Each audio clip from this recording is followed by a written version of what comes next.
In this Bible memory program, I have boards with the children's name and the year, and then I put what they are learning. And as they learn the books of the Bible, or John 3:16 or John 10:10, whatever it is that they're learning, then I let them put a square on the board by their name, and they march across the board with their colored squares as they learn each part of the Bible.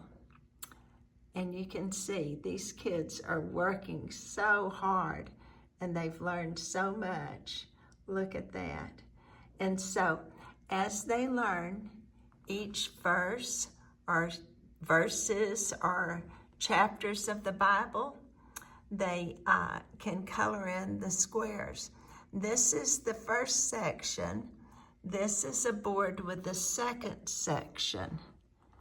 And you can see as they've learned the first section, then they go to section 2, and they will do the same thing. We'll put their name, and as they learn their verses, we'll color in the section of squares. And then this is the third section to this Bible memory program. Same thing, name, verses, and then we color in the section as they learn each one.